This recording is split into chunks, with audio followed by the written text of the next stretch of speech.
Ya, ya estaba cerrada la puerta.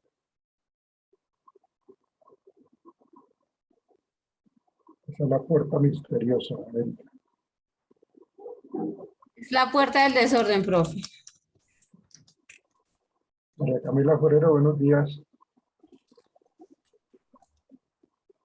Yo te voy a saludar. Sí, por favor. Buenos días, buenos días. Hola, amigo Gerardo Muñoz. Tiempo sin verlo. Ve cómo ha cambiado usted, oiga. Buenos días, profe. ¿Cómo ha cambiado este muchacho, no, señoritas? Uy, sí, profe. Uy, sí. ¿Cómo ha cambiado? ¿Cómo ha cambiado? Mire, ya eso, ya es se ve que es un hombre del mundo ya.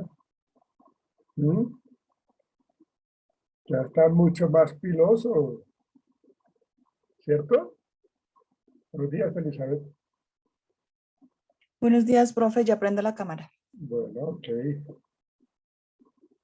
Ayer no me escuchaste, no me escuchaba Gerardo de que colocara la cámara.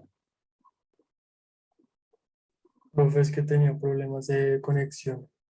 Sí, ok, bueno, ya lo tenemos acá. Bien. ¿Qué más, Elizabeth? ¿Cómo te ha ido? Bien, profe, bien, todo bien acá. Juiciosa. Bien, ok. Luis Jaramillo. María Camila, hazme un favor. Señor profe. Vas en una hojita, tomas nota de las personas que asistieron, de Listo, los que sí, están señor. asistiendo, por favor, para llevar el control. Listo, vale, profe. Ustedes saben de que con 4 fallas se pierde la asignatura, ¿no? Uniendo si es virtual o presencial, se cumplen 4 fallas no justificadas y se pierde la asignatura.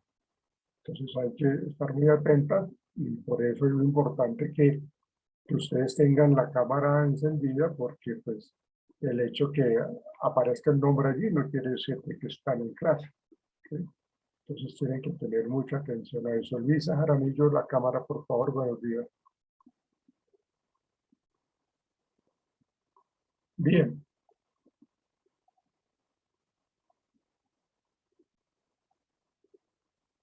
Vamos a comenzar entonces con esta asignatura. Recuerden, por favor, que, bueno, estamos centrándonos en lo que son las pruebas psicológicas y vamos a mirar, pues, la importancia que han tenido ellas en el transcurso de, de, de las profesiones, de la ciencia, de la psicología, para mirar, pues, cómo estos instrumentos de evaluación psicológica ayudan a tomar decisiones, ayudan a que nosotros podamos como reconocer las fortalezas o qué tan altas son las fortalezas o qué tan grandes son las fortalezas de los evaluados, ¿no? Porque pues si ustedes leyeron en el artículo o en el libro, cuando hablamos un poco de la parte histórica de las pruebas psicológicas, pues tiene que ver con esa, ¿no? Cómo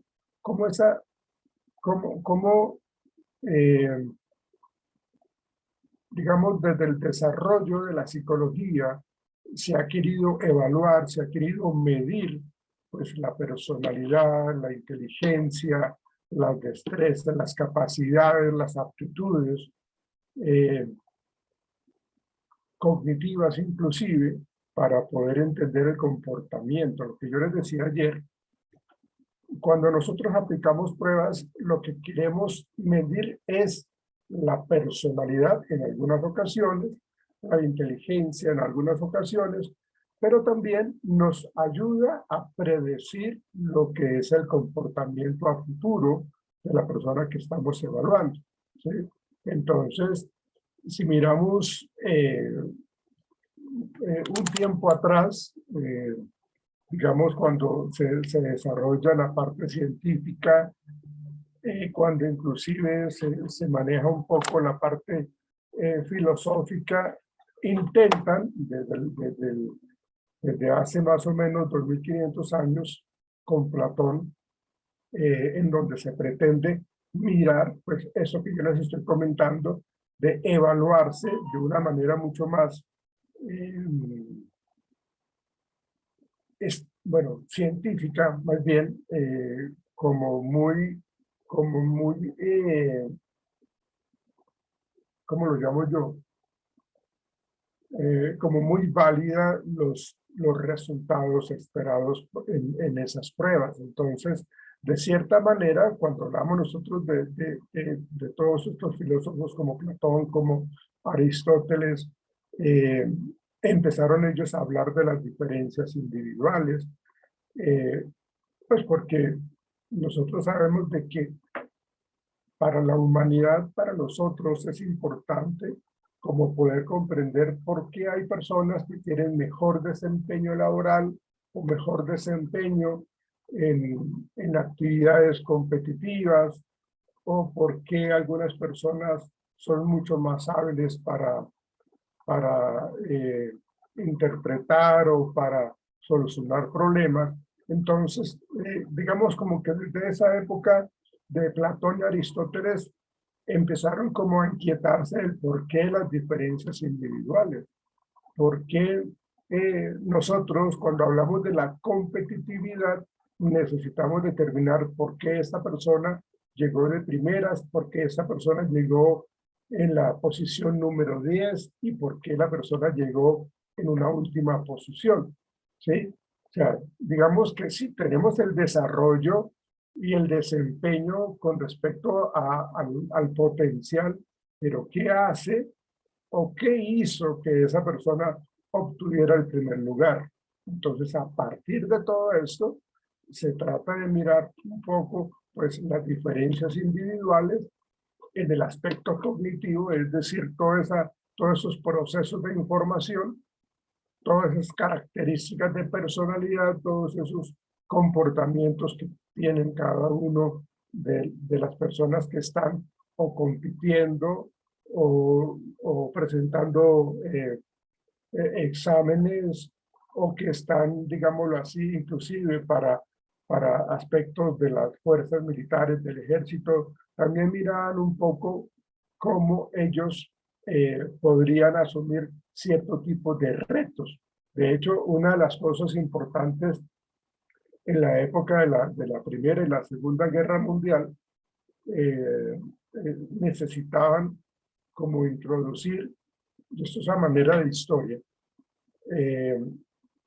digamos, los ejércitos enemigos de Hitler necesitaban introducir en sus filas de Hitler, digamos, militares que pudieran entonces ser como espías y pudieran mandar información a los ejércitos aliados. Entonces, se pusieron en la tarea de aplicar una serie de pruebas, de exámenes, para determinar si estos que los iban a mandar como espías eran o podrían ser seleccionados porque eran aptos para poder llegar allá y que no les dé miedo y que sean entonces muy aventados y que sean unas personas supremamente muy creativas y que sepan manejar un poco la presión y que sepan que no les dé, digamos, como que el temor a que sean descubiertos y que de pronto no vayan a decir que tengan un nivel de tolerancia al dolor en el caso de que fueran entonces, pues sí, que se dieran cuenta que eran espías. Entonces, hacían unos procesos de selección para poder mirar qué tan aptos, qué tan, digamos, tan fuertes eran para poder asumir esa, digamos, esa posición, ese rol. Entonces empezaron a aplicar una serie de pruebas como para soportar el dolor, pruebas de destrezas, de toma de decisiones, pruebas de agilidad manual, de agilidad visual. Entonces, como que se les aplicó una serie de pruebas para determinar quiénes están por encima de la media, quiénes están sobre la media, quiénes están en la media y quiénes están por debajo de la media. Entonces, solo así podían arriesgarse a enviar a estos espías para poder entonces conocer las estrategias que utilizaban los alemanes, el ejército alemán, para poder entonces atacarlo y hacerle daño en sus puntos más débiles. Entonces, fíjense que precisamente la preocupación que tienen o que se ha tenido en la historia es simplemente, o siempre ha sido más bien, evaluar la destreza en cada una de las áreas que nosotros estemos como evaluando. Como les decía ahorita, si es la parte deportiva, si es la parte de armamentismo, si es en el baile, si es en la danza, si es en el intelecto, ¿sí? Bueno, hay una gran cantidad de pruebas que en últimas se están mirando en dónde son más fuertes y por qué son más fuertes, ¿sí?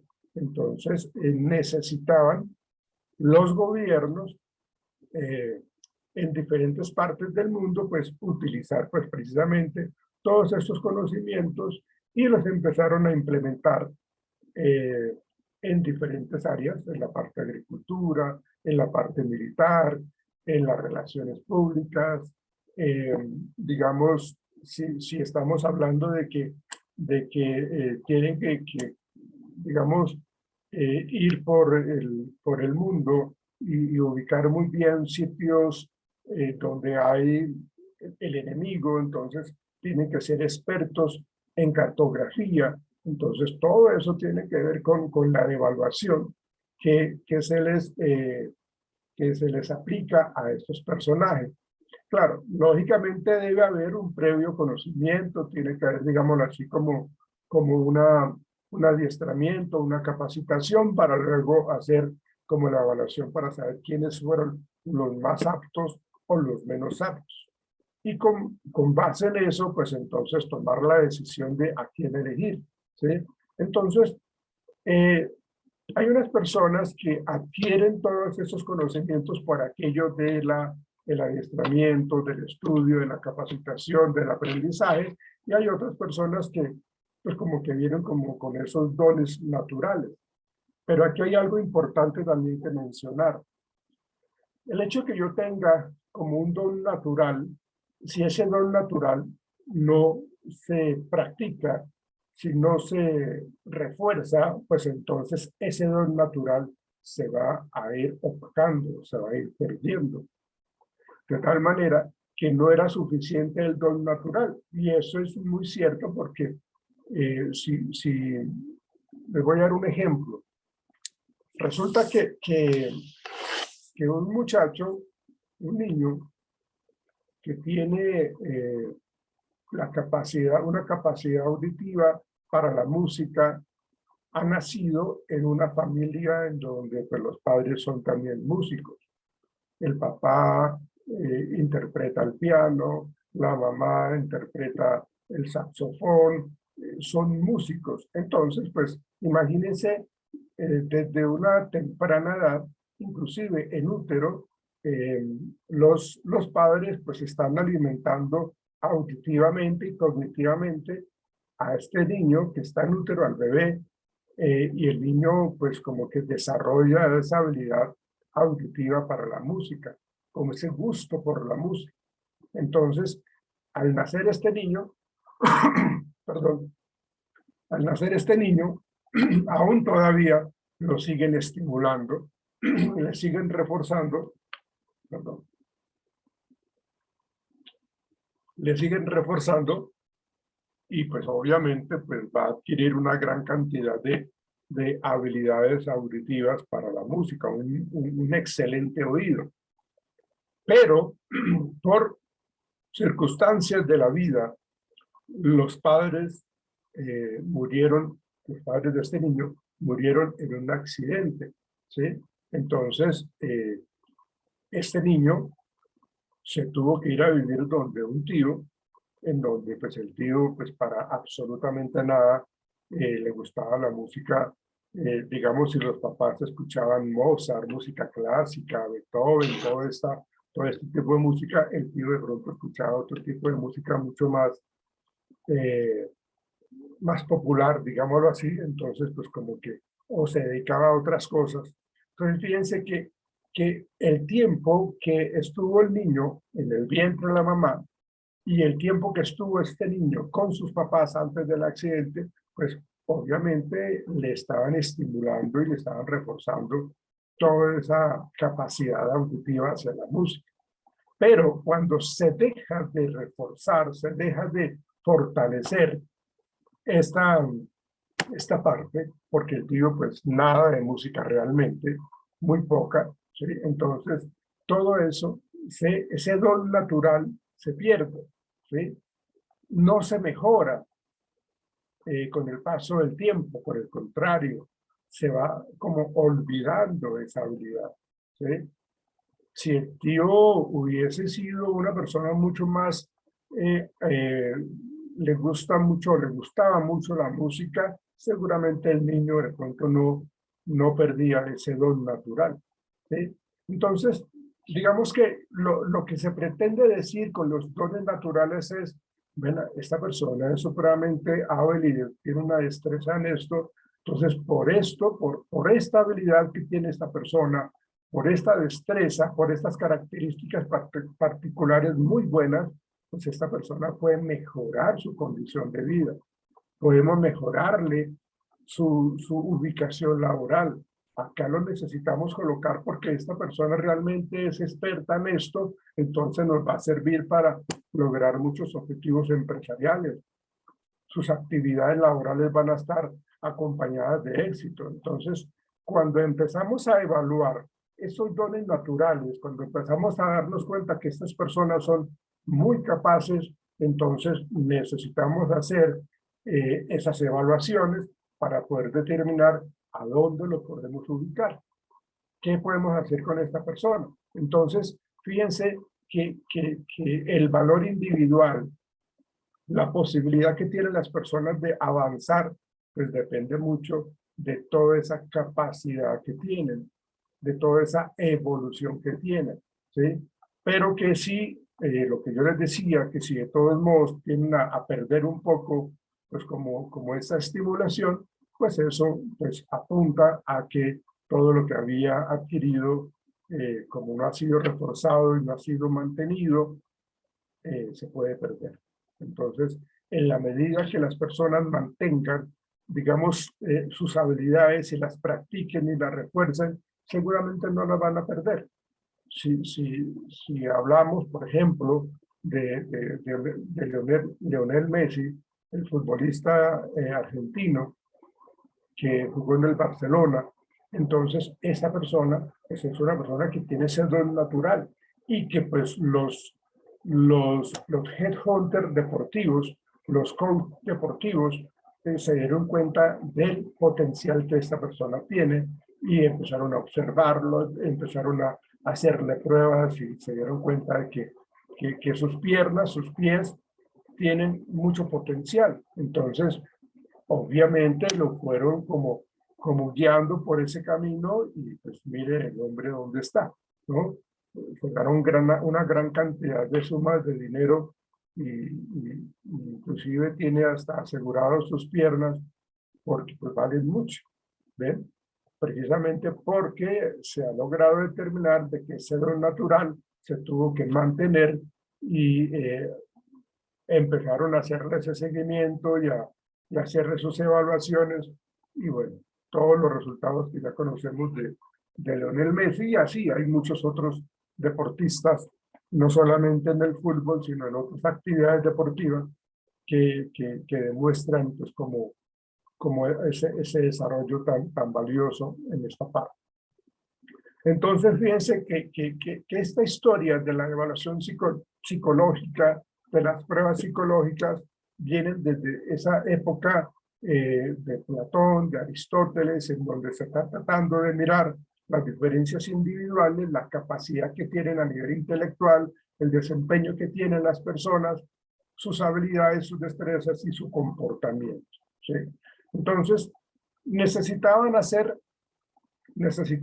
entonces como una medición, ¿no? Una medición precisamente a todas estas habilidades, tanto físicas como mentales. Entonces ahí empezamos a entender cómo en el siglo XIX se empezaron a mirar un poco de una manera mucho más controlada, de una manera mucho más científica, las diferencias individuales, ¿no? En cuanto a esas habilidades sensoriimotrices o a esas habilidades intelectuales o mentales, para poder entender del porqué del comportamiento, el por qué nosotros necesitamos entender por qué esta persona tiene más habilidades que otras, qué hace que tenga más capacidad, ¿sí? ¿Cómo ha sido desarrollado? Entonces aquí viene un poco esa parte genética, que era lo que yo les estaba comentando con el ejemplo que yo les di del niño que nació en una familia donde era música. Entonces es evidente de que se vienen con ciertas capacidades intelectuales, se viene con ciertas fortalezas, pero cuando se llega a un contexto rico en estimulación o pobre en estimulación, pues entonces todo lo que yo tenía o se afianza o se pierde. Entonces, eso hace parte digamos, de uno de los métodos que tiene la ciencia, que es el método de la observación humana, de la observación natural, en donde pues lo que hacen es observar cómo es el comportamiento de las personas, cómo es la cantidad de errores que comete, y la otra persona cuántos errores deja de cometer. Entonces, constantemente se están mirando un poco, pues, como esos términos de una manera mucho más cuantitativa, ¿sí?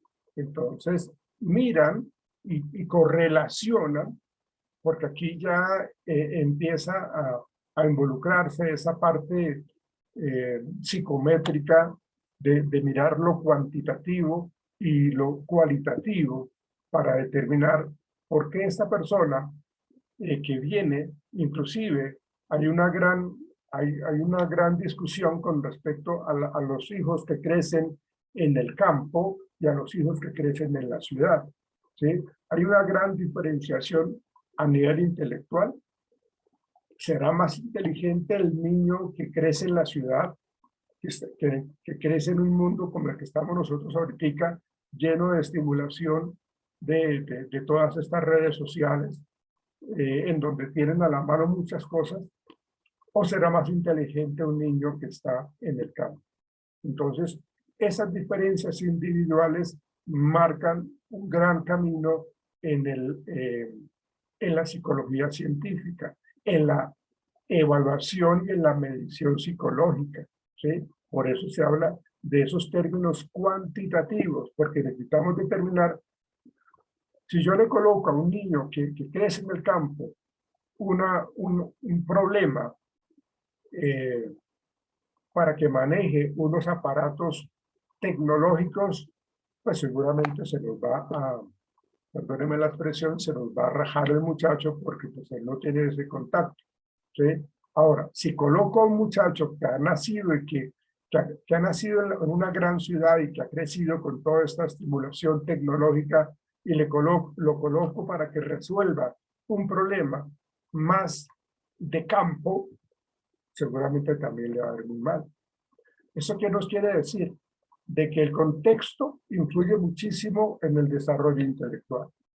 Y esa parte correlacional está, digámoslo, está siendo argumentada desde el punto de vista de la psicología científica, desde el punto de vista de lo psicométrico, porque estamos mirando, bueno, nosotros no podemos decirte que un niño tiene un coeficiente intelectual mucho más bajo que un niño del campo tiene un coeficiente mucho más bajo que un niño de la ciudad.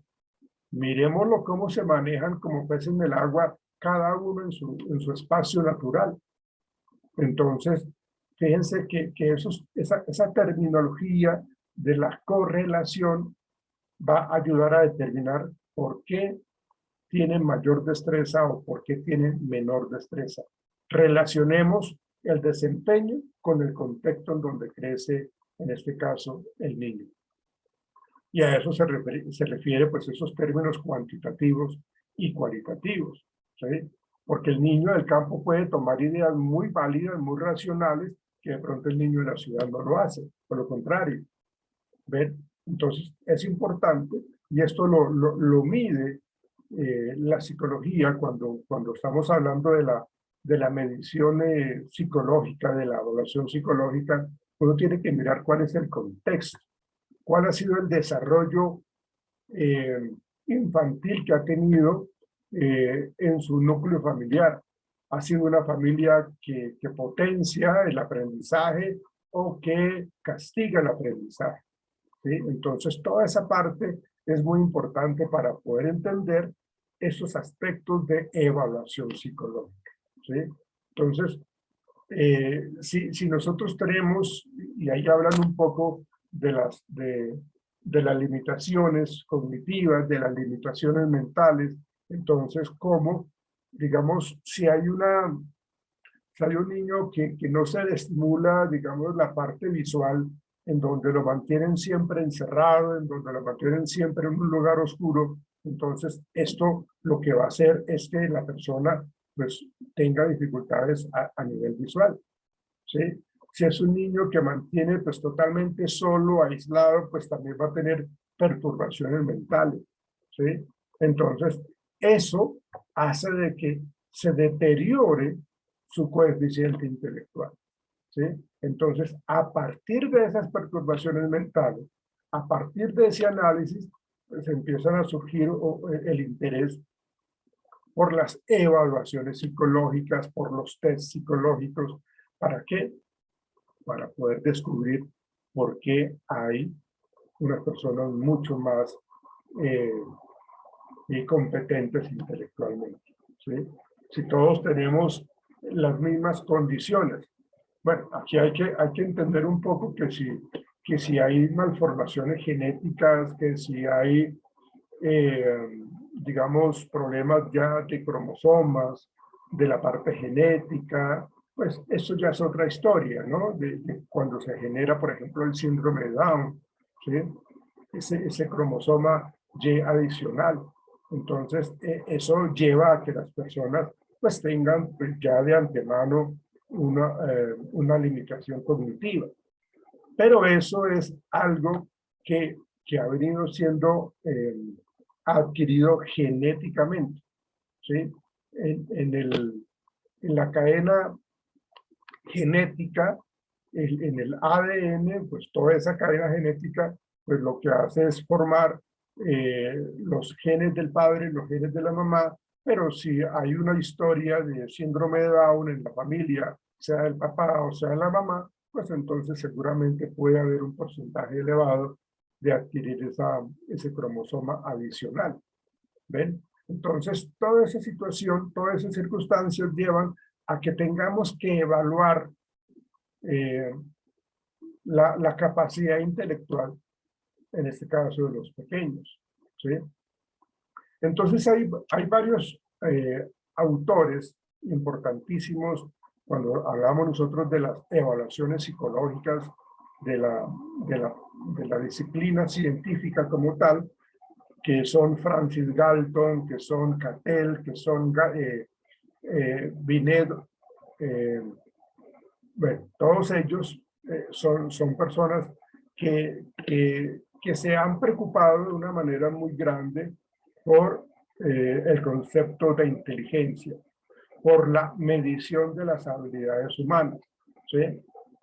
De hecho, todo esto, digamos, lo que se empieza a estudiar con ratas de laboratorio, porque pues, los animales, en este caso las ratas, siempre han sido utilizadas para determinar cómo, si extirpamos cierta parte del cerebro prefrontal o cierta parte de occipital, cuál va a ser el desarrollo para la solución de problemas. Por ejemplo, que puedan moverse por un laberinto, ¿no? Entonces, utilizan muchísimo a las ratas de laboratorio para poder hacer esos estudios. Para más adelante lo utilizan, no es que hagan esa, como que le quiten una parte del cerebro al niño o al hombre, pues porque eso éticamente eso no está permitido, ¿sí? De hecho, si nos metemos mucho tiempo atrás, de hecho, si nos metemos como por el siglo XIV, digamos, las personas que tenían trastornos mentales, pues decían de que estaban era poseídos por el demonio, ¿no? Entonces, ahí como no había ningún tipo de estudio científico, no había valoraciones psicológicas, evaluaciones y mediciones psicológicas, pues la ciencia de esa época pues era muy sesgada por la parte espiritual, por la parte religiosa. Entonces se hablaba del bien y del mal y se hablaba entonces de las posesiones demoníacas. Entonces las personas que tenían esos trastornos mentales, que los trastornos mentales pues siempre han estado, siempre han existido, ¿sí? Por factores internos, por factores contextuales, por factores biológicos, genéticos. Entonces, pues seguramente de pronto tienen ese tipo de trastornos mentales. Pero en esa época, digamos que la solución más, más importante o más frecuente, creo que era como la única que se utilizaba en esa época, era que si una persona se comportaba de una manera, entre comillas, anormal, entonces se le necesitaba o se le tenía que hacer una cirugía que se le llamaba la trepanación. La trepanación, en este caso, es coger la cabeza del individuo que está enfermo, coger un cincel y coger un martillo y abrir un orificio en el cráneo. Se tenía la idea que con esta intervención el espíritu maligno salía por allí. Pues obviamente, pues al invadir al cerebro, pues con esos instrumentos rústicos y que invadían el cerebro, pues obviamente perdían muchas habilidades y perdían el habla o perdían la movilidad, dependiendo donde se les hiciese ese hueco, ¿no? Ese hoyo, esa fisura.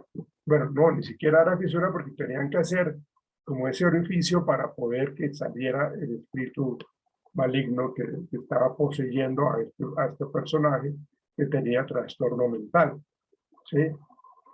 Digamos que esas eran las intervenciones médicas que se daban en esa época. Por eso les digo que se llamaba trepanación, que es introducir un cincel martillando allí para hacer un orificio y que saliera el espíritu maligno de este paciente, ¿sí? Y así habían otro tipo de actividades un poco como traían los cabellos, porque las personas que eran consideradas como con esos comportamientos anormales eran utilizados como si fueran animales de zoológico, ¿no? Entonces, ellos eran encerrados. Y fíjense que aquí yo no estoy hablando de evaluación psicológica, sino cómo era el comportamiento médico, cómo era el actuar médico en esa época o de la gente que tenía cierto tipo de poder. Entonces acá lo que hacían era encerrar a estas personas que tenían esquizofrenia o tenían psicosis, todo este tipo de enfermedades mentales fuertes, entonces, o síndrome de Down, cualquiera de estas, ¿no? Entonces, ellos eran encerrados como una especie de habitaciones pequeñas, con una ventanita pequeña donde les pasaban la comida y el agua pero se las tiraban allá. Eso era totalmente rústico, horrible. Pues allá hacían también sus necesidades fisiológicas, y bueno, eran como eran, o suponían que eran personas que eran peligrosas, porque no sabían por qué estaban actuando de esa manera, por qué se comportaban de esa manera, pues entonces eran colocados como en estas prisiones que se convertían como en su hogar. Pues imagínense cómo se van a recuperar, cómo van a tener una mejoría estos pacientes, estas personas, si eran tratados de esa manera, eran tratados de una manera salvaje, animalesca, entonces realmente no tenían ningún tipo de ayuda. De hecho, estas personas que estaban encerradas allí, a veces se les hacía el aseo, pero se les mantenía con los grilletes, con las cadenas, porque las personas de alta alcurnia, las personas que tenían una posición mucho más noble, mucho más de poderío, entonces iban a este sitio donde los tenían amarrados y los mostraban como si fueran, por eso yo les comentaba ahorita, de que eran como un zoológico, ¿sí? Entonces simplemente los colocaban allí para que las personas de alta alcurnia entonces pasaran y miraran pues a todas las personas que estaban allí amarradas y que tenían esa dificultad mental. Entonces fíjense que todo eso habla de cómo se manejaba de una manera muy incorrecta, pues muy burda, muy inhumana con respecto a las personas que tenían trastorno mental, ¿sí? Entonces, ya con el paso del tiempo, pues obviamente ya se empezó a mirar un poco al paciente con trastornos mentales como una visión mucho más humana. Ya se le retiró de esos espacios tan deprimentes, tan fríos, tan pequeños, tan malolientes. Entonces se les llevó a un sitio en donde era mucho más organizado, mucho más natural, mucho más verde, era mucho más agradable. Obviamente, cuando se les cambió toda esa condición de vida, pues mejoraron, ¿sí? Sus habilidades cognitivas, sus comportamientos mejoraron porque realmente pues eran vistos de una manera pues ya mucho más humana, ¿sí? Entonces, realmente, fíjense que desde mucho tiempo atrás la evaluación psicológica ha pretendido como reconocer un poco esos logros académicos, inclusive en personas, por ejemplo, ustedes saben de que un niño, por ejemplo, con autismo, tiene una gran capacidad para resolver problemas complejos y tiene gran dificultad para poder decir cuánto es 2 más 2, pero tiene una memoria y una capacidad para poder resolver problemas de un alto complejo de dificultad. Entonces, siempre se han interesado en medir, en evaluar un poco esa inteligencia, en evaluar un poco esas habilidades mentales. Entonces, y eso lo empezó a trabajar Francis Galton, Alfred Binet, Cattell, que eran como los pioneros, incluyendo a Charles Darwin con respecto pues, a esta parte de la teoría del más fuerte, ¿sí? Entonces, todo eso empezó a ser como una serie de interés por evaluar por medio de pruebas sencillas. Por ejemplo, Francis Galton realizó una serie de mediciones, ¿sí? De muchas personas en unas edades que oscilaban entre 5 a 80 años o más, ¿sí? En donde prácticamente lo que quiero mirar un poco es la parte, como les decía ahorita, por qué se presenta ese comportamiento que tienen estos personajes analizando su contexto. Entonces, ese método precisamente empezó a ayudar a determinar un poco las pruebas y las calificaciones psicológicas para poder entender esos comportamientos, ¿sí?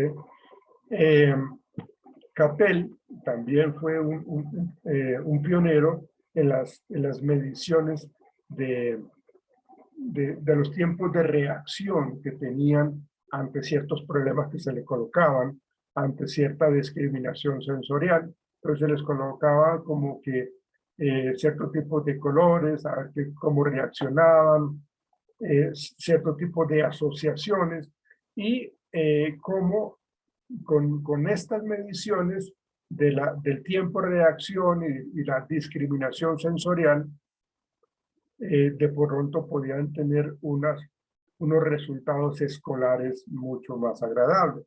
Y esto se ve hoy día, si nosotros hablamos de la terapia del color o la cromoterapia, en donde en los colegios se colocan cierto tipo de colores en las paredes o en los afiches, en donde llaman mucho la atención y estimulan mucho más el aprendizaje, el conocimiento.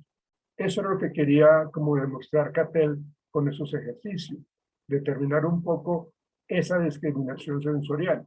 ¿Por qué con estos estudiantes desarrollaban más rápidamente los problemas académicos en un contexto con este tipo de colores? Entonces, él empezó a estudiar precisamente pues, como toda esa relación, ¿sí?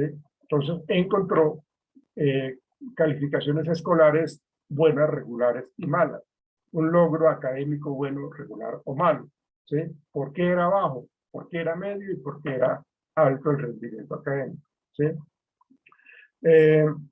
Alfred Binet fue el primer psicólogo que empezó a trabajar una prueba psicológica, una prueba mental, que contribuyó más adelante a la predicción del aprovechamiento académico.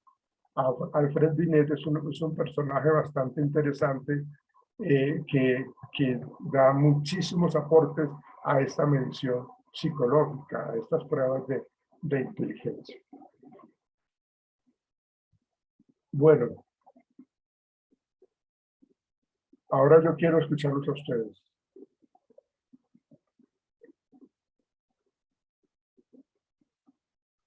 Bueno, de todo lo que yo comentaba, porque me senté en la palabra y no les dejé hablar a ustedes. ¿Qué tendrían más que decir con respecto a la evaluación psicológica? Ayúdenme, por favor, déjenme escucharlos, sus aportes, sus inquietudes, sus preguntas, y miramos. Profe, Hola, Lisa, pues cuéntame. considero que, sí señor, considero que es un tema súper importante. Es un tema, pues obviamente en la parte de la psicología y también pues en la parte general del ser humano, ¿no? Porque Claro. con esto uno identifica como tal a las personas, o por lo menos dentro del estudio de la psicología y de esta parte, se trata de conocer más allá de esa persona, así por el simple hecho, como usted decía, de sus gestos, de sus enfermedades, independientemente de lo que tenga, de sus movimientos, de toda esa clase de aspectos que usted muestra, así mismo como que también se puede hacer el estudio. Sí, correcto. Y creo que es súper chévere y lo que ponía ¿cómo se dice? El psicólogo o bueno, usted nos especificaba de que había muchas formas también de poder llamar la atención y eso es muy cierto, y eso lo trabajan mucho los niños, lo que son los colores.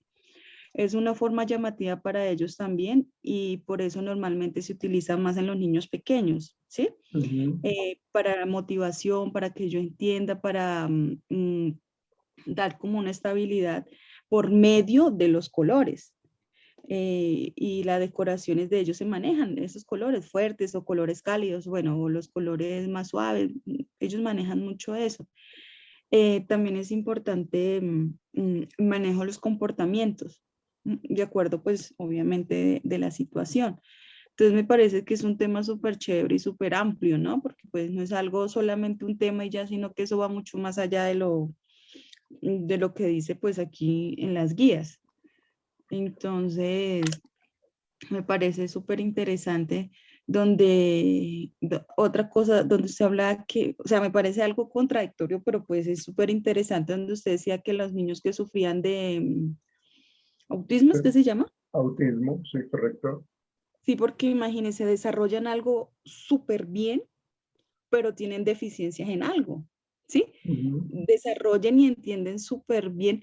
Es igual que los niños que tienen síndrome de Down. Eso se ve mucho, dice que son niños muy inteligentes, son niños súper dotados, pero resulta que también tienen deficiencias en ciertas cosas, ya sean sus movimientos motrices o bueno, o en otras cosas, pero son súper inteligentes. Entonces ahí es donde uno va al punto de que este tema es súper chévere, súper interesante y todo lo que ha hecho es basado en eso, el estudio del comportamiento, el estudio basado pues, relacionado con la personalidad y así mismo uno puede identificar como tal. De hecho, tú mencionas algo importante en estos niños que tienen estas dificultades cognitivas, que pues tienen ciertos tipos de habilidades en algo, pero pues hay diferentes, hablando un poco del autismo, o hablando un poco del síndrome de Down, pues dentro de cada una de estas categorías hay diferencias individuales. Por ejemplo, hay un síndrome de Down que es educable o hay un síndrome de Down que es muy profundo, ¿sí?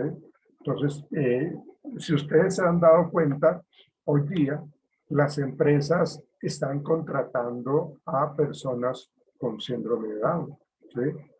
Eh, ¿Qué día yo estuve? No recuerdo dónde fue que yo estuve, hace pocos días. Estuve en una tienda, en un negocio de estos, que no me acuerdo cuál era, estoy tratando de acordarme, pero una de las personas, ya, era en Juan Valdez, ¿sí? Allá en Unicentro, ¿sí? Entré yo a tomarme un tinto en Juan Valdez y una de las personas que atendían allí, pues era un muchacho con síndrome de Down. Digamos, el área de talento humano para poder tomar la decisión de darle ingreso y aceptarlo para que trabaje en Juan Valdez, pues tienen que tener unos parámetros en donde hay cierto tipo de límite inferior en donde de aquí para abajo pues, realmente no se aceptaría y de aquí de ese límite inferior hacia arriba pues si lo demuestra, pues es una persona que tiene cierto tipo de potencial y cierta capacidad para atender al público o para hacer cierto tipo de actividades o los colocan para que hagan cierto tipo de actividades. Pero para comprender eso, pues tienen que hacerle una serie de evaluaciones para determinar su coeficiente intelectual. No pueden colocar a una persona que tenga un síndrome de Down profundo, porque esa persona ni siquiera va a poder vestirse, ¿sí? Y nosotros hemos visto y conocemos muchos ejemplos de muchachos, de niñas, de señoritas también, que tienen unas habilidades para el baile, que tienen unas habilidades, inclusive son youtubers, ¿ven? Entonces, toda esa cuestión determina que hoy día las personas que demuestran cierto tipo de capacidad son tenidas en cuenta para un trabajo. Antes no. Antes eso era algo innegable, algo imposible de verlo en la realidad, de que no se puede entonces tener una persona con cierto tipo de limitaciones porque entonces no nos va a acarrear problemas. El área de talento humano obviamente se va a curar en salud y va a hacer o tiene que diseñar un programa de evaluación psicológica para podérselos aplicar a estos personajes, ¿sí? Porque son personas que tienen cierto tipo de especialidad, entre comillas, ¿sí? De hecho, las personas con síndrome de Down son supremamente susceptibles al sufrimiento porque son muy dados a ser muy cariñosos, son muy dados a ser muy tiernos, a ser muy especiales y cualquier cosa que se salga de eso pues los derrumba emocionalmente. Entonces, tienen que mirar que dentro de las pruebas psicológicas que se les aplican a ellos, tienen que mirar una que evalúe el nivel de tolerancia a la frustración. Para eso son las pruebas psicológicas, para que me digan, esta persona está por debajo de la media, o sea que no nos sirve. Está dentro de la media, y bueno, utilizo la palabra no nos sirve para la explicación del por qué no es apto, ¿sí? No porque realmente tengamos que denigrar de la persona que no salió apta, ¿sí? Pero en el área de talento humano lo que hacen es como encontrar un poco como esas subpruebas que clasifican a los que están por debajo de la media, los que están dentro de la media, que son educables, o los que están por encima de la media, en donde van a responder adecuadamente al trabajo que se les coloque, ¿sí? Ustedes saben de que hay una gran, hay muchachos, hay señoritas que tienen, por decir algo, 18 años, digamos que esa es la edad cronológica, pero su edad mental es de un niño o de una niña de 9 años. ¿Ven? Entonces, todas esas condiciones se tienen que revisar con esas escalas o esas evaluaciones de inteligencia que se deben aplicar para poder determinar si esta persona sirve, entre comillas, o no sirve, ¿sí? Si es apta o no es apta, ¿sí? ¿Para qué? Pues para que nosotros no tengamos que juzgar de una manera incorrecta, para que nosotros tengamos la posibilidad de comprender comportamientos, ¿sí?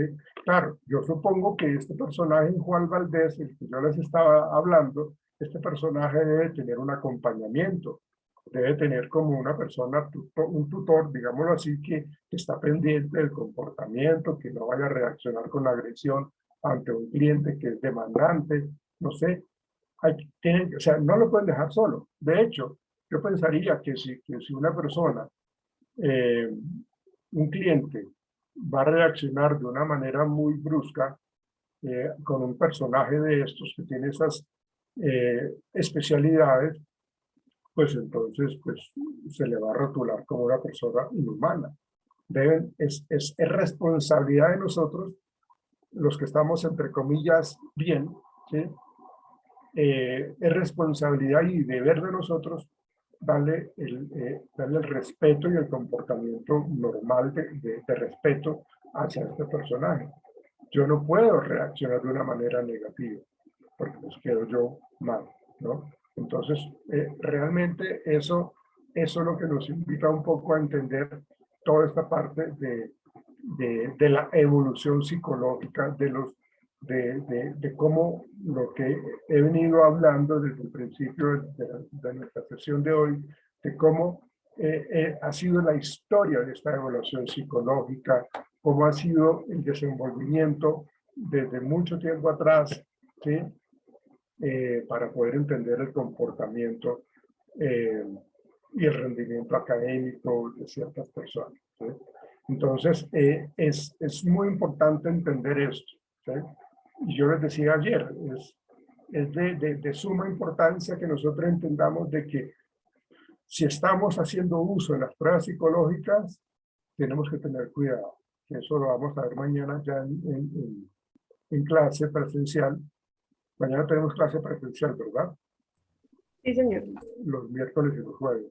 Entonces, para que hablemos un poco de todos esos aspectos éticos y legales de todo ese concepto de la evaluación psicológica, que digamos que está acompañado del rol del psicólogo, ¿sí? Pero, como les decía yo ayer, el comportarse de una manera ética, el comportarse de una manera honesta, no es exclusividad de una sola profesión o de un solo rol, eso es de todos, absolutamente todos, ¿sí? Entonces, cuando yo hago una mala evaluación psicológica, ¿sí? Porque yo me dejo, entonces, resulta y creo que esto lo habíamos hablado con ustedes cuando hablábamos de evaluación psicológica en los procesos de selección, cuando uno se deja impactar por una mujer que es atractiva, que es sexy, que es bien atractiva en su forma de vestir y le va mal en los resultados psicológicos o en las pruebas de desempeño, pero la pasamos, porque es que, wow, me pareció un encanto de mujer, qué belleza, qué atractiva, esta niña tiene que entrar. Entonces, esa decisión errónea, fíjense, si ustedes, me acordé ahorita de esta novela que fue muy famosa aquí en Colombia y en el mundo, Betty la Fea, tiene mucho que ver con eso, ¿sí? Como el hecho de que la mujer 90, 60, 90, con unas piernotas, con una cola bastante llamativa, cómo eran entonces unas personas supremamente apetecidas, reconocidas y valoradas, pero las personas que tenían cierto tipo de características físicas, porque inclusive las personas que tienen un alto nivel de coeficiente intelectual también les cuesta, ¿sí? No es solamente las personas que tienen dificultad o que su coeficiente intelectual, su CI, está por debajo de la media. O sea, también las personas que son superdotados también tienen problemas para a veces su contexto laboral, precisamente porque están súper calificados, están sobrecalificados. Entonces, cuando una persona, y esto también nos lo dicen las pruebas psicológicas, cuando una persona está súper calificada, está sobrecalificada, también se descarta, ¿sí? Porque es que yo no tengo que ofrecerle un cargo que sea un reto, que sea dinámico, que lo alimente cada día intelectualmente, no. Es un cargo que tiene cierto tipo de nivel de dificultad, pero como esta persona es supremamente pila, es muy calificada, pues seguramente se va a aburrir. Y una persona en un contexto laboral que se aburre, que capta las cosas así muy rápido, que tiene todo ese desempeño así muy rápido, pues también se convierte en un problema, porque empieza a mirar por encima del hombro a los demás. Y nadie va a querer estar al lado de esta persona, porque esta persona los aventaja al 100% o en un 90%. ¿Sí? Entonces, todas estas diferencias individuales son tenidas en cuenta en las pruebas psicológicas, ¿sí? Para clasificar, pues, lógicamente a las personas que están supercalificados o que son elegibles o que son elegibles con reservas o que no son elegibles, ¿sí? Entonces, pues realmente esta posibilidad que tenemos nosotros y ustedes de entender un poco lo que tiene que ver con las pruebas psicológicas, pues es importante, ¿no? Las pruebas psicológicas, digámoslo, son de una importancia grandísima, ¿sí? Los test psicológicos solamente son aplicados por personas, y yo se los había dicho, por personas que son expertas en eso, ¿sí? Los test, digamos, hacen parte de lo que recibe uno como psicólogo para entender un poco el comportamiento humano, ¿sí? Entonces, hay que tener, como les decía, mucho cuidado con eso.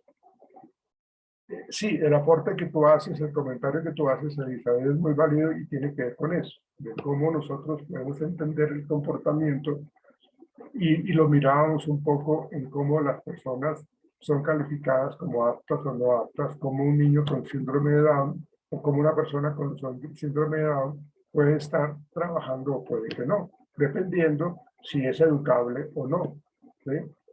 Hay personas que realmente no pueden ser educables porque pues el síndrome de Down es más profundo o su nivel de autismo es mucho más severo, ¿sí? Entonces, digamos que debemos ser muy justos y debemos ser muy honestos en nuestro desempeño laboral, en nuestro desempeño profesional. Bueno, ¿qué otro comentario hay de ustedes, señorita? Muchas gracias, Elizabeth.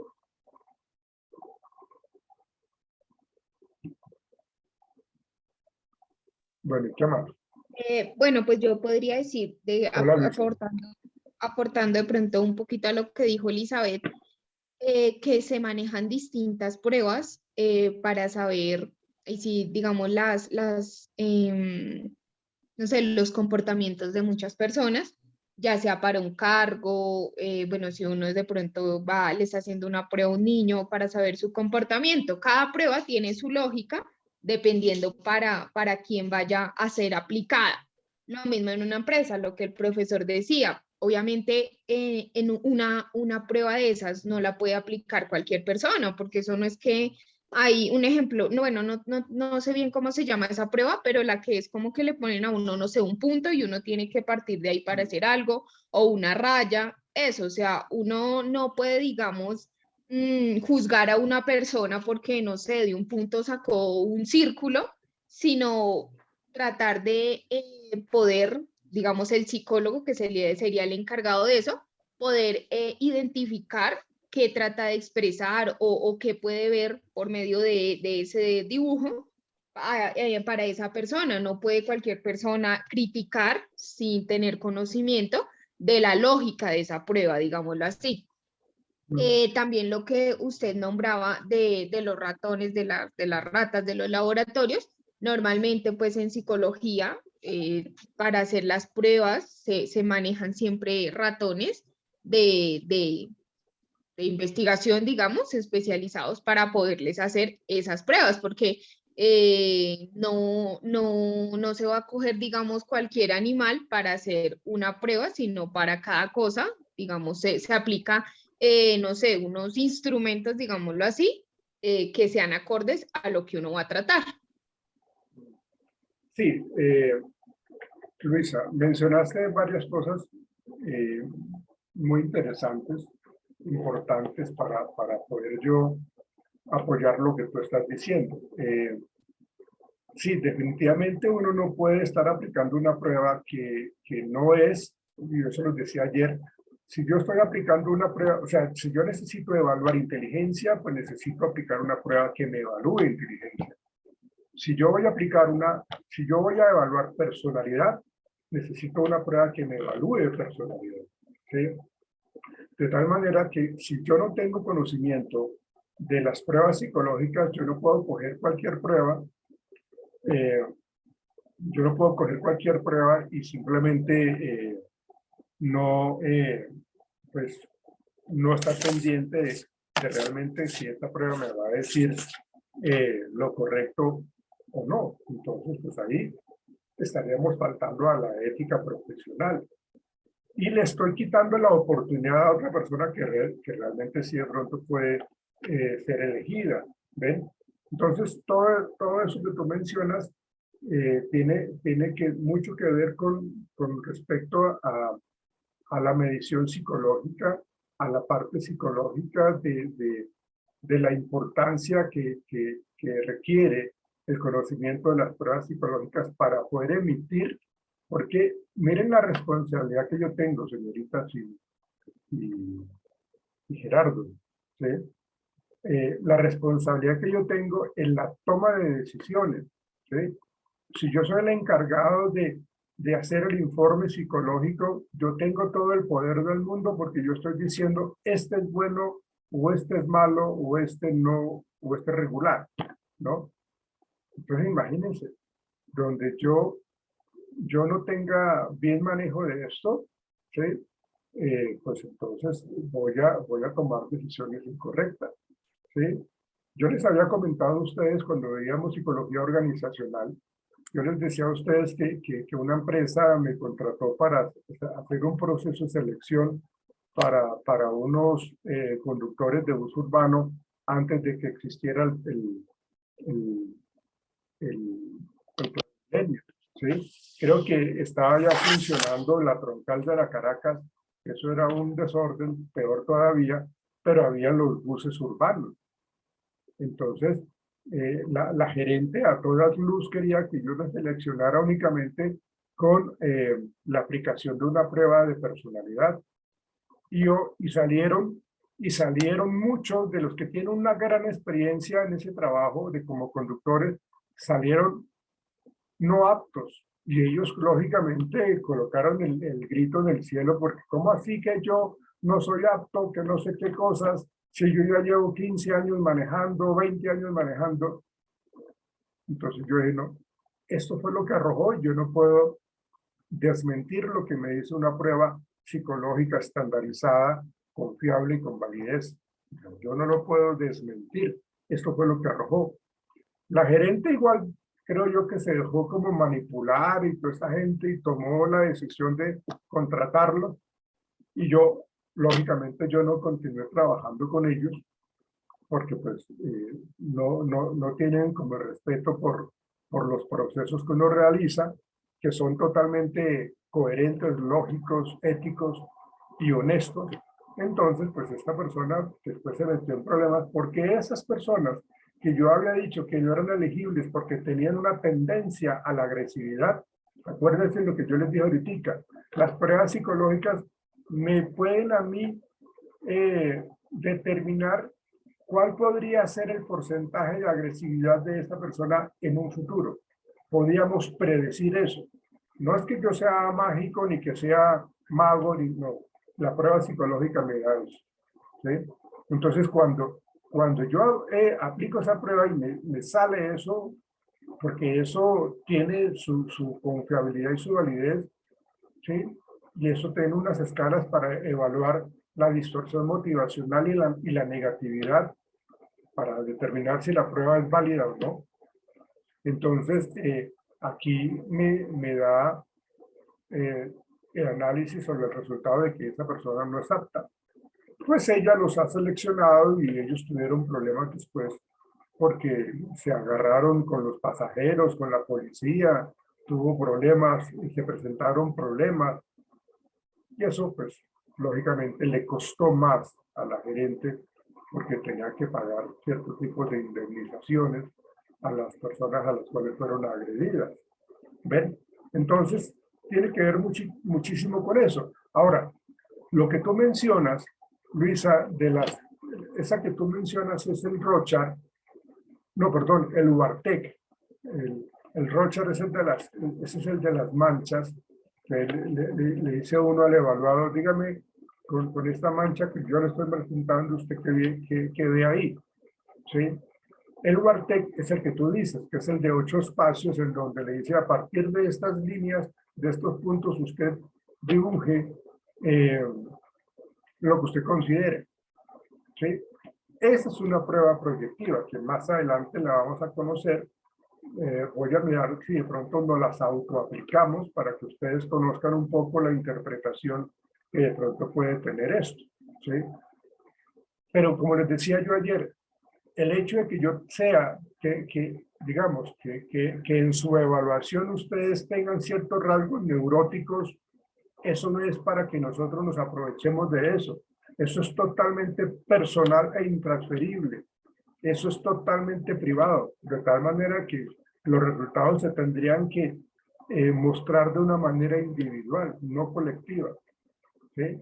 Porque de pronto ustedes son, María Camila y Gerardo son reamiguísimos, pero por cuestiones de la vida ahora ya no son tan amigos y entonces Gerardo, entonces con el conocimiento que tiene la prueba de Rorschach, se la va a dedicar a María Camila, va a manipularla por los resultados que él tiene, que él sabe, que él conoce. ¿Ven? Entonces, las pruebas psicológicas es de una necesidad imperiosa de conocerla, pero también de saber utilizarlas con muchísimo compromiso, responsabilidad y ética. Muy bien. ¿Qué otro comentario hay? Gracias, Luisa. No se me vaya, Luisa, por favor. Gerardo, ¿cuál es tu opinión, Gerardo? ¿Qué tendrías que comentar, amigo Gerardo? Pues, profe, realmente no sabría qué comentar, pues porque pues, la mayoría de las compañías hablaron de la importancia de estas pruebas psicológicas porque también no solo evalúan a la persona, sino que también evalúan como las habilidades para cualquier situación, ya sea fuera de lo laboral o en lo laboral.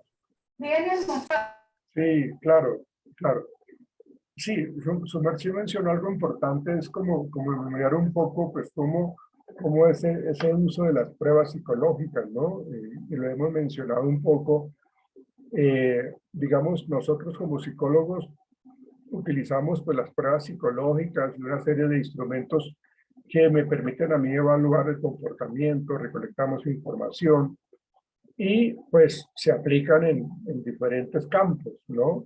en la parte clínica para determinar pues, su declive cognitivo, la parte del diagnóstico que se tiene que dar. En mi experiencia profesional, yo he tenido que aplicar como profesión, como psicólogo clínico, cuando yo atiendo pacientes, me llegan muchos casos en donde yo tengo que aplicar pruebas de personalidad, donde yo tengo que aplicar pruebas de inteligencia, que es lo que normalmente se aplica, ¿sí? Entonces, necesitamos entender de que hay un amplio rango de ambientes para poder aplicar un poco las pruebas psicológicas, ¿sí? Los ambientes académicos, los ambientes clínicos, de consulta, como yo les estaba comentando ahorita, de un contexto organizacional, de un contexto criminal, ¿sí? Y acá, pues, aquí hay que manejar muchísimo, o sea, digamos, el psicólogo que no conoce el manejo judicial, que no es experto, no es un perito experto en este tema, absténgase de aplicar estas pruebas, ¿sí?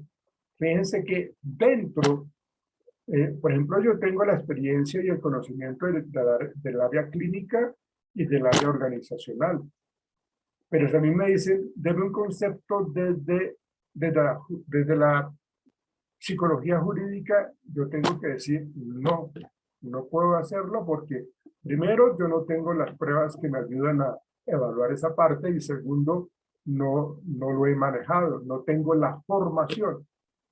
Entonces, ¿por qué? Pues porque los criminales, los que son juzgados por comportamientos fuera de la ley, entonces tienden a ser supremamente manipuladores, ¿sí? Y por eso se les coloca el detector de mentiras para poder determinar cómo están manejando realmente eso.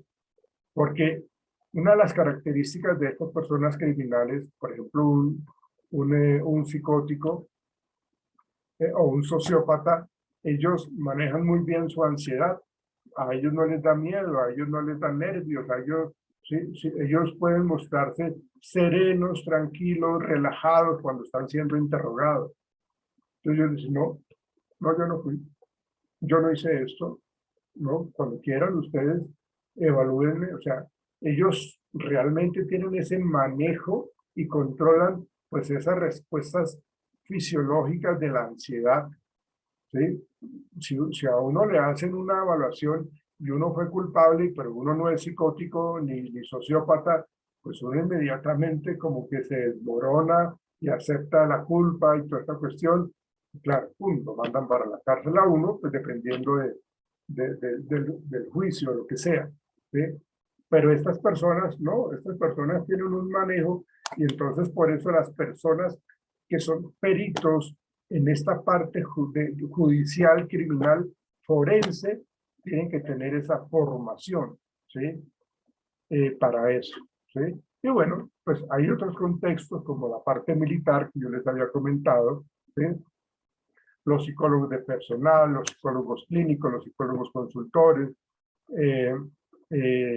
digamos que son especialistas dedicados a la investigación y a la aplicación práctica del comportamiento humano. O sea, esto es aplicado, pues, lógicamente, para las personas que están tratando de ingresar a una empresa, están queriendo salir de la cárcel, están queriendo salir de un hospital psiquiátrico. Bueno, entonces, todo eso tiene que ver con este uso de las pruebas psicológicas, ¿no?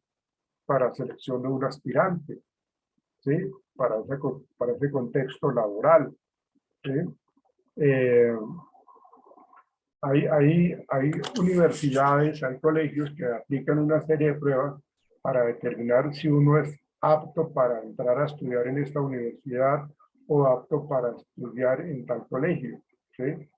Entonces, le hacen la prueba y si salió bien, entonces listo, usted ya tiene su cupo para que entre a estudiar acá en el colegio, no sé cuál, el gimnasio moderno, por decir algo, aunque allá se maneja mucho la parte que tanto dinero se tiene, ¿sí?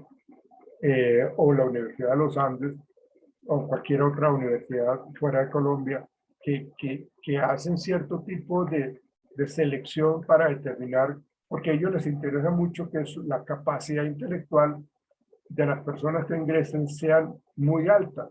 Entonces ahí son elegidos acá mismo en la Universidad Nacional. ¿Cuántas personas, cuántos candidatos o aspirantes no se presentan para estudiar cualquier profesión en la Universidad Nacional?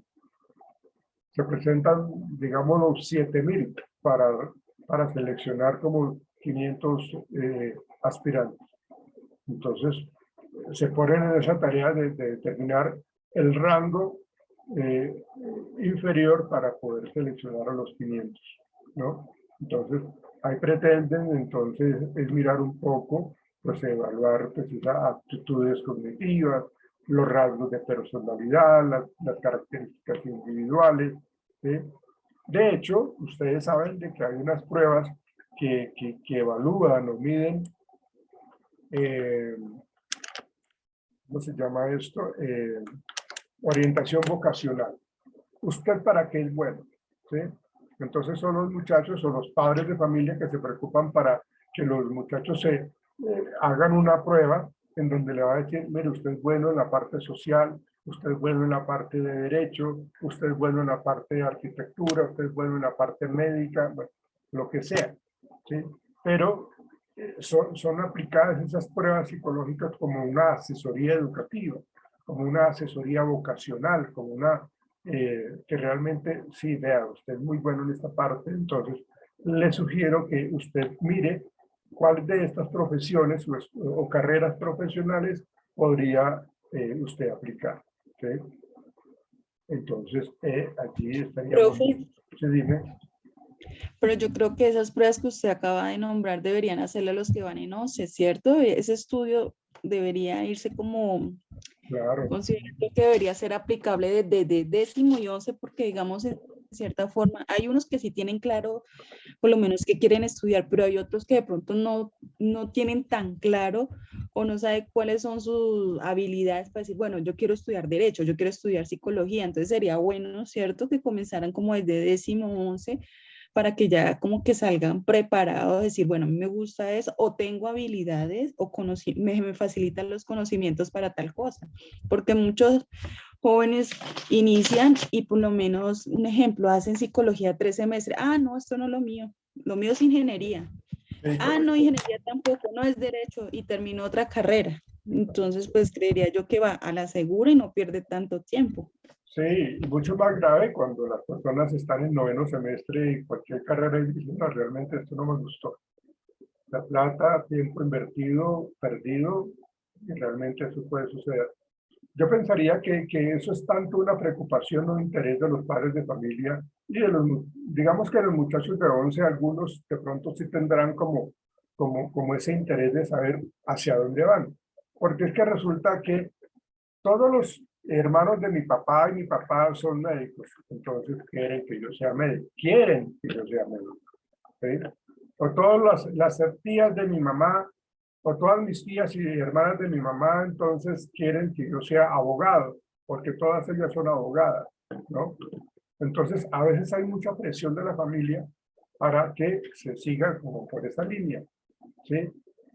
Entonces, lo que tú dices es muy cierto, o sea, de hecho, creo que hoy día hay colegios que se ponen la tarea de hacer esa revisión de las pruebas vocacionales para mirar a ver hacia dónde puede apuntar nuestros estudiantes.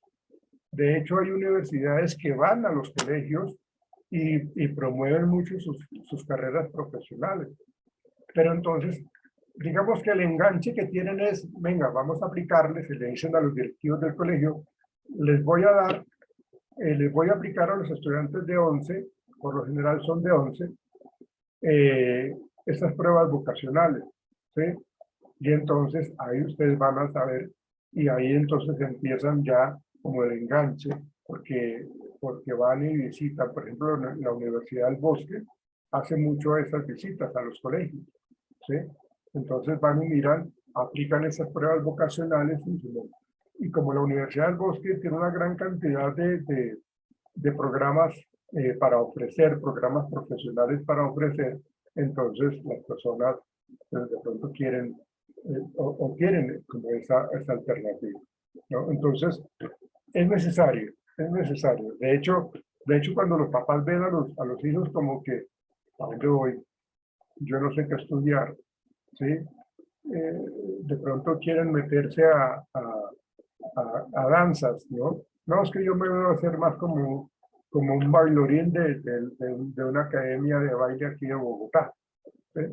Ya los papás dicen, no, este muchacho no sabe para dónde va, entonces vamos a mirar, vamos a ayudarle, vamos a aplicarle una prueba que me determine un poco cuáles de pronto son sus habilidades y sus potencialidades para que él estudie, ¿sí?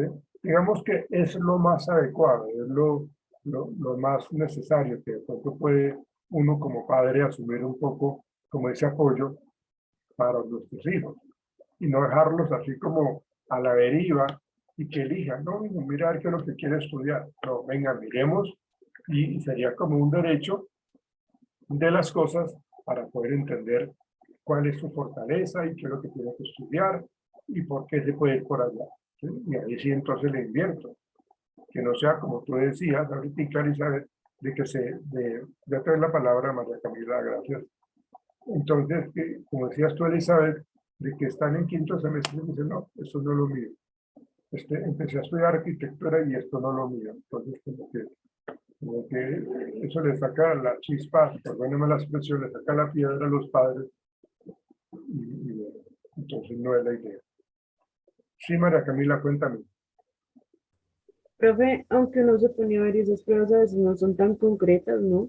O sea, digamos, lo digo en mi caso, en mi experiencia. A mí me hicieron desde 19º, empezaron a hacer esas pruebas. Y yo, bueno, yo tenía definido que, bueno, que diseño gráfico. Después empezó la presión de mi familia, que si no, que si no sé qué, eso, mejor dicho, yo iba a hacer lo peor porque iba a hacer diseño gráfico. Después mi papá me metió en la cabeza que tenía que ser derecho. Entonces uno se graba en la cabeza que es una materia o una profesión y uno busca por esos lados. Y uno sí le salen todas las pruebas, no, tú eres excelente en derecho, tienes facultad en ciencias políticas, bueno. Y al fin y al cabo uno se deja llevar mucho. Por eso esas pruebas, si al fin y al cabo los papás no les siguen o la familia no lo siguen como tuyando, uno nunca sabe qué va a hacer. Y estas son las alturas que a veces quisiera como devolverme y decir, bueno, voy a comenzar con diseño gráfico, pero sé que no me va a dar. Y son cosas que, aunque uno no lo crea, tiene muy arraigado todo lo que tiene que ver con la familia. Sí, claro. Mira, y hay algo muy importante que tengo que mencionarles con base en eso que tú dices, María Camila, y es, digamos que si yo soy tu padre y te estoy diciendo, bueno, vamos a tal parte para aplicar una prueba vocacional, ¿no? Y va y se te aplica entonces esa prueba vocacional. Como psicólogo, yo no le voy a dar el resultado únicamente a su merced, María Camila, sino tengo que sentarme con los papás y decirle, mire, la fortaleza que tiene María Camila para una futura profesión son estas y estas, ¿sí? Y yo tengo que, en cierta manera, como, pues no es tanto como venderle la idea a tus papás, sino venderle la idea de que en esto ella puede ser muy buena, que no se asemeja a lo que el papá o la mamá quiere, y que resulta que el papá o la mamá quieren esta profesión, pero resulta que tienes un potencial para esta otra, pues entonces yo tengo que hacerles ver de que, bueno, vamos a respetar, digamos, estos resultados. Digamos que eso sería por un lado, que yo tengo que argumentar por qué tú deberías estudiar esto y no lo otro, ¿sí? Y lo otro es la persona que aplicó la prueba realmente la haya aplicado bien, haya hecho el diagnóstico como es, que la haya aplicado, la haya calificado y la haya interpretado correctamente. Si ven por qué es tan importante tener conocimiento de las pruebas psicológicas para yo no cometer el error craso de dañarle el futuro a una persona porque le dije que salió apto para medicina cuando apliqué mal la prueba, ¿sí? De pronto, cuando yo la estaba aplicando, me quedé dormido y no controlé el tiempo, entonces eso sesgó el resultado, ¿ven? O la persona de pronto no entendió y la persona, yo como la persona que aplica la prueba, no indagué si comprendió o no comprendió las instrucciones para responder, porque tenía yo tenía mucho afán porque tenía que irme a ver con mi pareja, no sé, entonces pues hice la prueba así como de una manera muy rápida, la respondí de una manera, o más bien la apliqué de una manera muy rápida, ¿sí? Entonces, digamos que la aplicación de las pruebas psicológicas requieren de mucha preparación para aplicarla, requieren de mucho tiempo para calificarla, o bueno, no mucho tiempo, sino el tiempo prudencial para calificarla y para poder hacer el informe psicológico. Y también la persona se le explica, mire, necesito que usted venga con buen tiempo, que no esté de afanes, que no tenga que hacer otra actividad para poder aplicarle esta prueba. Nos vamos a dedicar media mañana en estas pruebas, entonces necesito que esté concentrado, porque si la persona está pensando en otras cosas, seguramente va a querer responder así de una manera muy rápida como para salir del paso. De hecho, se le tiene que dar la información del por qué es importante que usted responda con honestidad, porque a partir de esto, usted está definiendo su línea profesional, su futuro profesional. Si usted se engaña, es decir, si usted responde de una manera inadecuada, no está engañando ni a los papás, ni al evaluador, sino a usted misma o a usted mismo. Entonces, pienso yo que no es que no sean concretas. Puede que haya sucedido eso que yo te acabo de mencionar o que yo les acabo de explicar, ¿sí? Y que eso lleva a que se tengan resultados que no son, ¿sí? Porque es que resultaron de que tú eres muy buena para eso, pero eso no es lo que quieren tus papás. Entonces, yo como evaluador tengo que hablar con los papás y decirle, mire, esto es lo que yo veo un potencial muy grande en María Camila y entonces va a ser muy buena en esto, ¿sí?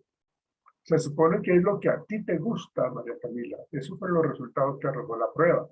Eso es lo que a ti te gusta y lo que puede ser bueno. O sea, por eso tú tienes que quitarte o tenemos que quitarnos la cabeza de la cabeza de que voy a responder para complacer a mis papás, ¿no? No, yo tengo que ser honesto con lo que yo estoy respondiendo para que el resultado salga con lo que tenga que salir. Y resultó bien. Entonces esa parte, pues como que allí nos está diciendo que las pruebas psicológicas tienen esa validez y esa confiabilidad. Pero depende mucho de esas variables externas que yo les acabo de mencionar. No sé qué opinas, María Camila, con respecto a lo que te acabo de mencionar. Pues sí, profe, pues a veces uno está condicionado, ¿no? Porque, digamos, en mi caso, he tenido muchos problemas con mi papá y con mi familia por el mismo tema. Sí, claro. Y a veces uno lo condiciona mucho porque dice, pues, si quiere estudiar, te le pago lo que quiero. Si no, pues, mire a ver y usted cómo se busca por la universidad y se empieza a manejar usted sola. Claro, claro, Entonces, pero fíjate lo que tú dices. Si usted, o sea, yo le pago lo que usted quiera estudiar. Ah, bueno, pero entonces sea coherente con lo que está diciendo, ¿no? Sea coherente. Si me está diciendo yo le pago lo que usted quiera estudiar, a mí me gusta estudiar veterinaria, bueno, entonces vamos a estudiar veterinaria, ¿sí? Pero si yo digo, voy a escribirme en veterinaria, pero usted no, yo no la veo, yo no la veo recibiendo un parto de una vaca, ¿no? Cosas como estas, ¿no? Ustedes han visto a todos estos médicos que presentan en Animal Planet o en National Geographic Wild, que el médico este tiene que medir un poco el calor corporal de la vaca y se coloca un guante y le mete la mano por la cola a la vaquita, ¿sí? ¿No? O sea, por eso hay que entender de que esto que yo quiero estudiar es realmente lo que yo quiero estudiar, ¿sí? Para ese sentido son las pruebas psicológicas. Pero como te digo, tiene que haber coherencia en lo que me está diciendo mi padre o mis padres en general, lo que le dicen los padres. Si usted quiere irse para el ejército, bueno, entonces yo te apoyo eso, ¿sí? Quiere irse para la naval, quiere irse de sacerdote, imagínense todas esas cosas, ¿no? Entonces, pues, bueno, apóyenme. O si no, no se pongan a decir que me apoyan cuando yo digo que quiero, no sé, ser músico. Pero la música, hay que mirar todos esos contextos que uno determina pues, para poder determinar un poco la certeza de lo que yo quiero realmente estudiar. Bien, ¿dónde anda Gerardo? Disculpe, profe. ¿Dónde anda que no lo veo? Pues Acá. Sí. ya enciendo la cámara. Y bueno, ¿algún comentario, Erika, que no has participado? No, pues, profe, yo estaba poniendo mucha atención. Pues me parece un tema sumamente importante y pues además extenso. Y pues la importancia que tienen las pruebas psicológicas laboralmente, ¿no? Porque pues determinan muchos aspectos Sí, claro. para el trabajador, depende de lo que esté pidiendo la empresa, de personalidad y todo eso. De aptitudes, no solamente personalidad, dentro de la personalidad también podría estar inmerso allí lo de la inteligencia, la capacidad intelectual, las aptitudes. Acuérdense que son aptitudes con P, ¿sí? Una aptitud puede ser poder retener información.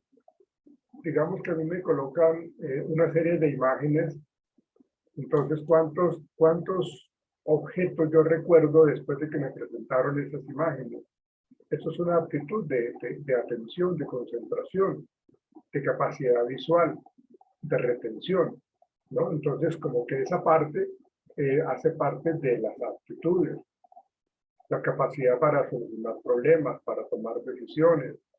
¿Qué tanto, por ejemplo, para los cajeros en los bancos, ellos necesitan tener una agilidad visual impresionante y una concentración para poder detectar un billete falso o para poder contar rápidamente el dinero? Ustedes saben de que a veces uno como cliente está como afanado y quiere que lo atiendan rápido y si hay como unas 6 personas así como esas características que son como muy demandantes, entonces imagínense si el cajero no tiene esas destrezas, no tiene esas habilidades, si se pone nervioso, se pone angustiado, entonces entrega mal la plata, cuenta mal la plata. Pues, o sea, para que eso no ocurra, precisamente para que eso no ocurra, hay que aplicarle unas pruebas psicológicas que midan aptitudes. Y eso lo que vamos a ir conociendo en el transcurso de estos 18 días que nos quedan de clase.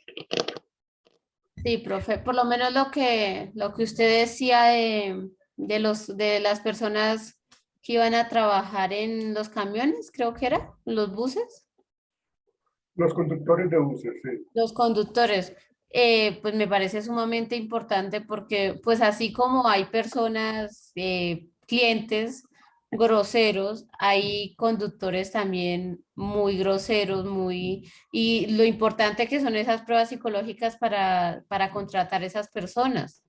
Sí, claro. No, era lo que yo les comentaba.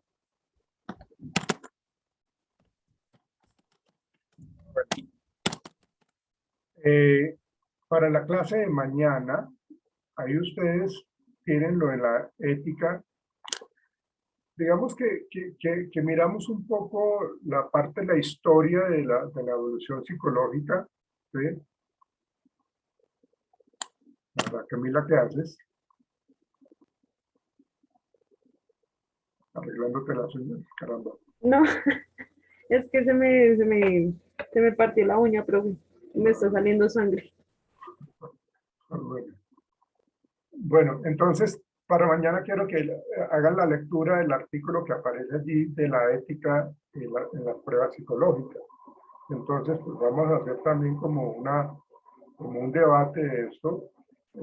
Manejaremos algunos casos seguramente de la ética con respecto a esto y avanzamos en el tema. ¿Listo? ¿Tienen alguna pregunta? Elizabeth, Erika, Gerardo Muñoz, Luisa o María Camila. Profe, Señorita. yo digo que todo esto, este tema de las pruebas psicológicas y todo esto que estamos viendo y que pues normalmente se ve en recursos humanos y pues sabemos que todas las empresas tienen recursos humanos y tenemos que pasar por esto, ¿cierto? Yo digo que antes de todo eso uno debería venir pues semi preparado, digo yo por lo menos en el colegio, que uno ve materias que realmente pues no son tan justificables. Yo digo que en los colegios deberían implementar como tal algo relacionado, o como les decía yo, como lo que ustedes comentaban, las pruebas vacacionales que es para que los chicos se vayan preparando. Asimismo, son buenos estudiantes, no pierden su tiempo y son buenos profesionales, ¿cierto? Porque como ya van guiados como tal, no hay tanto problema, no hay tanto pelado pues desocupado y por eso por eso hay de toda clase, ¿sí? Toda clase de joven que como el que sigue, como el que no sigue, como el que sigue por el bien y como el que sigue por lo no Camino malo. bueno. Sí, claro. Yo digo que los colegios, el problema del colegio es que siempre es como, luchas como por el bien común. Deberían, ellos generalizan que el bien general, pero en realidad normalmente es el bien común, ¿sí? Que el colegio le pague, que tenga eso, lo básico, porque es que si no tiene eso, obviamente el colegio no puede funcionar.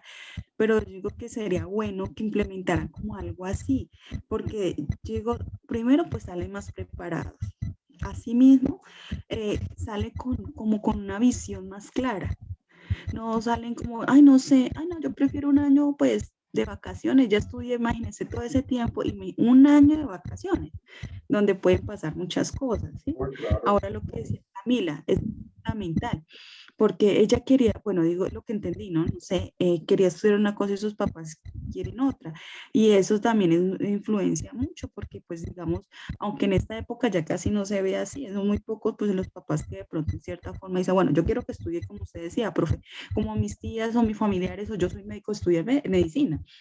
Pero ya normalmente lo que uno, o considero yo, que uno dice, bueno, uno le pones 3 carreras, esta, ¿cuál más le gusta? Ah, no, esta. Porque uno debería ser más bien una guía, más no exigirle, porque como usted estudiar algo que no le guste, obviamente no va a rendir, como en el trabajo, si usted lo pone en algo que no le gusta, o realmente a veces toca, pero pues usted está mal, o sea, no, es un ambiente feo, maluco, usted no va a trabajar bien. Usted va a trabajar a medias, no va a resultar, hace porque le toca, porque necesita recibir el sueldo, más no lo hace usted de pronto como tal, con ese entusiasmo, con esa voluntad, como con ese esfuerzo.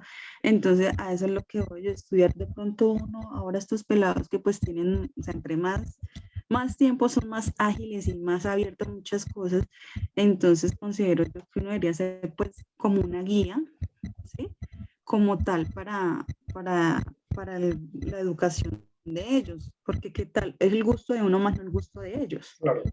En los colegios hay una gran cantidad de estudiantes, sea colegio privado, sea colegio distrital público, y hay muy pocos orientadores, ¿no? Entonces, ahí empezamos a tener un gran desfase porque uno quisiera, pues como realmente, así como tú dices, Isabel, de que no se evalúe la globalidad, sino, digámoslo así, casos más especiales, más detallados, de una manera más individualizada para poder determinar, digamos, por qué el comportamiento de este muchacho es bueno o regular o malo, o por qué este muchacho académicamente le va bien o le va mal. Entonces, digamos que eso es una gran falencia de nuestra educación colombiana, en donde pues son como dos orientadores para 2.000 estudiantes. Entonces, realmente lo que pueden hacer es muy poco. Y yo lo digo por conocimiento de causa, porque yo con lo que trabajo en el centro médico, pues atiendo a los docentes del magisterio y a los orientadores del magisterio, en donde pues, ellos comentan eso, exactamente lo que yo les estoy diciendo. Entonces, ahí hay una falencia, ¿sí? Y lo otro, pues muchas veces, y los estudios correlacionales que hablábamos al principio de nuestra sesión de hoy, muchas veces las personas tienen otras variables externas que influyen para que las personas se quieran dedicar a estudiar o no. Si yo tengo unos tíos, unos padres en donde le dan mucha importancia al dinero, ¿sí? Porque prefieren trabajar y no estudiar, entonces los muchachos van a querer entonces más bien como ponerse a trabajar y entonces descuidan el estudio. Entonces son algunos factores adicionales que influyen para lo que tiene que ver con el rendimiento académico, con la escogencia de una profesión, de una carrera profesional adecuada, porque no quieren estudiar. O sea, si yo me la paso estudiando, resulta que un compañero está ganando 5 millones de pesos mensuales o semanales y haciendo una cosa o trabajando una cosa, pues ¿para qué estudiar? ¿Ven? Entonces, muchas de las diferencias individuales marcan allí la influencia para poder tomar decisiones adecuadas. Y sí, lo que tú decías, Elizabeth, la orientación de los padres no es la mejor, no es una orientación como muy objetiva, sino más como amañada o perezosa, pues lógicamente pues eso también va a repercutir negativamente. Bueno, muchachos, nos veremos mañana en clase, muy juiciosos, muy puntuales, allá en nuestro salón. Que ya hayan leído ustedes, por favor, el término, el concepto de la ética y la parte legal con respecto a las pruebas psicológicas. ¿Ok? Entonces, bueno, por hoy no es más, muchachos. ¿Qué pasó con la otra niña? No vi a esta niña, María Camila, una compañera de ustedes. Faltaron Jessica, profe. Jessica y Jessica Johan. y Johan no vinieron, sí, no están acá en clase.